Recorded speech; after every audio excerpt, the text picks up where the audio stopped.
My best friend wanted to be a pretty but clueless girl who accidentally spills coffee just to catch the attention of the company's new CEO. I knew better. Real life isn't like the internet or those CEO romance novels. Of course, I tried hard to talk her out of it. She hesitated, but in the end, she finally gave up the idea. But like something out of a movie, an intern accidentally spilled coffee on the guy and actually ended up being the CEO's wife. My best friend acted all smiles and congratulations on the surface, but deep down, she blamed everything on me. During a beach trip, she shoved me into the ocean with a twisted face, shouting, "If it wasn't for you meddling, I'd be the CEO's wife by now, you damn bitch." Next thing I knew, I woke up back to the night she first told me about her grand coffee spilling plan. I looked at her eyes sparkling with delusion, her hands clutching mine. I gently pulled away, smiled faintly, and said the words she wanted to hear. Go for it. This time I wasn't getting in her way. Let's see if you really have what it takes to marry the CEO. Shay, the new CEO, is single. Everyone at work is crushing on him. I've been reading a bunch of novels lately. They all say CEOs like the cute, clueless type. I'm pretty soft-spoken and I've got the right vibe. Should I go for it? Her familiar voice snapped me out of my daze. I was still recovering from the feeling of drowning. Shay, I'm talking to you, she snapped impatiently. That's when it hit me. I've been reborn. I was back to the very night Vicky Bobro told me she wanted to accidentally spill coffee on their new CEO. Her cheeks were flushed, already lost in her daydreams. Looking at her, I remembered everything from my last life. The new CEO at their company, young, rich, and handsome, had her totally obsessed after reading too many romance novels. She was set on playing the clumsy beauty and staging an accident. As a web novel writer myself, I knew how different fiction was from reality. I tried hard to convince her otherwise. Eventually, she dropped the idea and just focused on work. But then, an intern accidentally spilled coffee on the CEO. Next thing we knew, they publicly announced their wedding. Vicky pretended to be happy for them, but inside, she was furious, crushing her teeth in silence. And all that resentment, she threw it at me, the one who just tried to protect her. And in the end, that psycho drowned me in the sea. Now that I'm back, I see her for who my best friend really is. I watched her pose in front of the mirror like some model, and I couldn't help but laugh coldly inside. You're gorgeous, I said with a smile. You'll definitely pull it off, right? I am the prettiest one at the company. Those old hags can't compare. I just need to use my brain a little. My words clearly boosted her ego. Oh right, I'm going shopping tomorrow. Come with me. Girl, you should buy some nicer clothes too. Stop walking around in those crappy pajamas. Try to look presentable, okay? After taking one last look at herself in the mirror, she turned to me, her tone dripping with superiority. Use your card first. I'll pay you back when I get my salary. She tossed her clothes on my bed and walked into the bathroom, completely naked. Without her in sight, my expression darkened instantly. Same thing happened last time. Even though she earned over $10,000 a month, it was never enough. Every time we went shopping, I was the one who paid. And every time she'd say, "I'll pay you back after payday." But not once did she actually pay me back. I used to think she was my best friend. I told myself, it's just money. Who cares? I earn more from writing anyway. What I didn't realize was that I was enabling her. And clearly she got used to it. Whenever we went out, she just assumed I'd cover everything. My gosh. I even paid for her little brother's gifts. Realizing that now, I just seriously want to slap the Shay I was in my last life. I must have been the biggest idiot alive, killed by someone like my so-called best friend. But now that I've got a second chance, I'm taking everything she owes me back. When Vicky walked out of the bathroom, I casually said, "Looks like the whole clueless beauty thing is super popular these days. CEOs really do fall for that type." She paused mid-hair dry, eyes flickering, her tongue not saying anything, but I knew she was gonna take the bait. Now let's see how far you'll go to screw yourself over. I'm honestly excited. The next morning,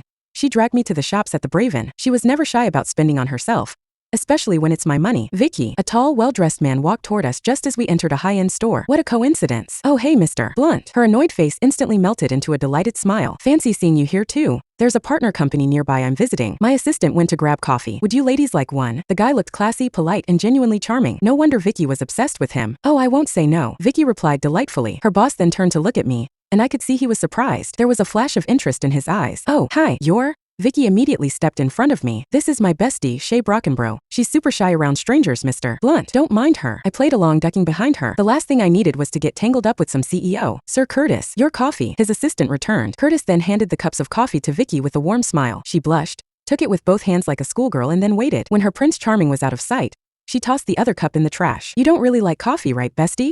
She asked with fake sweetness in her voice. I just ignored her and found a place to sit. She didn't even care. She just went straight into the fitting room to try on clothes. Just then I checked my phone and smirked at the message. Alert.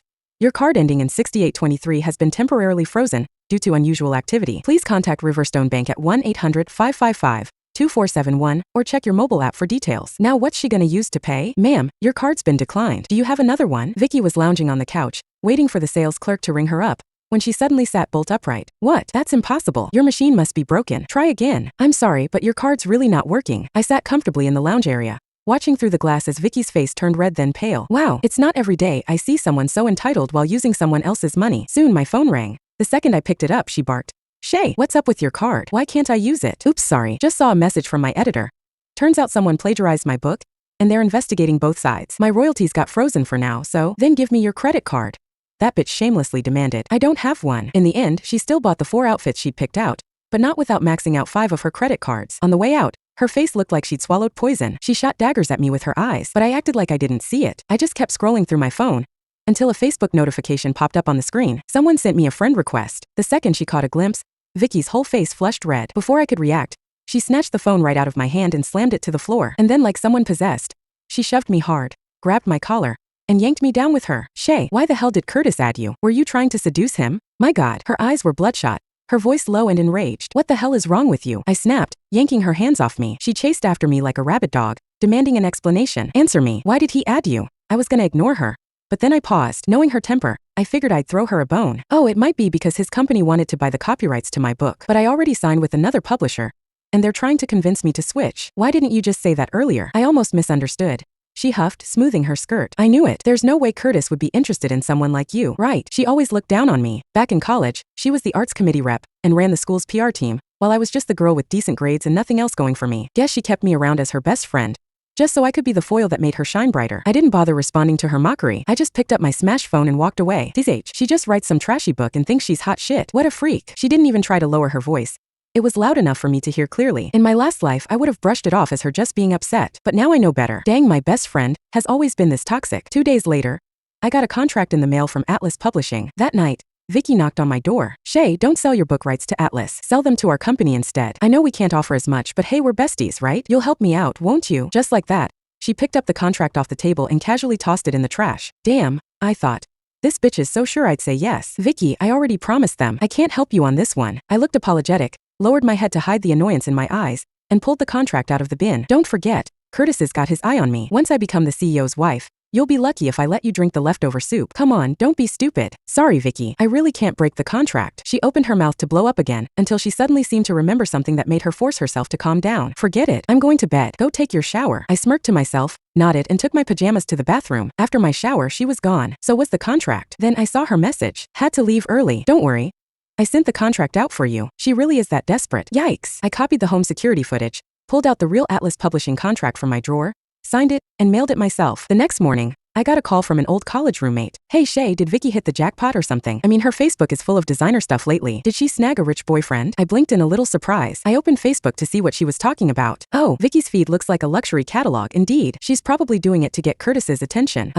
I don't really know. She hasn't said anything to me. Hey, that men's suit she posted, don't you think? After the call, I scrolled back to a photo Vicky had posted 2 days ago. It was a man's suit jacket, stained with coffee. Normally with high-end suits like that one in her post, one stain and it's basically done for. Looks like without me around to stop her in this life, she still went ahead and pulled the same stunt. Only, I'm guessing it didn't go quite as smoothly this time. After all, she didn't look too happy yesterday when she came begging me to sign that contract. Now, I'm really curious. How is Vicky planning to pay for this $40,000 suit? A week later, Atlas Publishing made their official announcement on their socials about the novel going into production. They tagged me, the original author. 10 minutes later, I got a call from Vicky. Shay, didn't you already sell the rights to our company? How come you sold them to Atlas too? Our contract is exclusive. She didn't even let me get a word in. Just launched straight into it like a machine gun as soon as I picked up the phone. When did I ever sell you the rights? I asked back. Shay, come on. Don't be greedy. I even double-checked everything with you before signing. Your name's clearly on that contract. You signed it yourself. I can't help you this time. Just like that, she hung up right away. She was so damn confident that it almost made me laugh. If I hadn't installed a hidden camera, I might have really taken the fall for this shit. Half an hour later, Blunt Bluebell Press, the company where Vicky worked as an assistant, released a statement saying the rights to my novel were incomplete, and that they were planning to pursue legal action and demand compensation. Same book, same author, 2 companies, both big names in the film adaptation business. Of course, as soon as the announcement dropped, it blew up online. People aren't messing around these days when it comes to intellectual property. Double selling a book's rights? The internet will go crazy about it. Sure enough, my account in X got flooded with hate in seconds. At the same time, Vicky made a cryptic post. Everyone has to pay for their own greed. She even really tagged both my pen name and my book title. Of course, the internet did its thing and quickly connected the dots. Turns out she wasn't just my best friend but also an employee of Blunt Bluebell Press. Things exploded even more after that, and the hate comments just kept rolling in. Atlas's rep messaged me, totally freaking out, asking what was going on. I stayed calm and told him straight. I only sold the rights to Atlas Publishing. You're the only ones who paid me. Atlas Publishing's an old, established company, so they caught on quickly. Their legal team got involved immediately and told me they'd handle the matter ASAP. At the same time, that same intern who ended up being Curtis's wife in my last life had just joined their company. Even without the coffee stunt this time, she still got promoted to the CEO assistant a week in. I bet Vicky was livid, but with the whole copyright mess, She didn't even have the guts to go complain to Curtis. Instead, she started targeting Brooke, the intern. But Curtis kept defending her, and Vicky's hatred just grew. One day during lunch break, Vicky actually hid Brooke's stockings in Curtis's drawer, and then played the victim, accusing the intern of trying to seduce the CEO. Their office was in total chaos that day, leading to the intern getting fired on the spot for trying to seduce the CEO. And all of that came straight from the private investigator I hired when I was reborn, to keep an eye on Vicky. This whole cyberbullying she staged was just a bonus discovery. But honestly, I didn't have the energy to care anymore. The online hate was getting worse, my DMs full of the nastiest insults. Once I gathered the final piece of evidence, I made a call. Helga, I need to sue someone. Got it. Send me everything.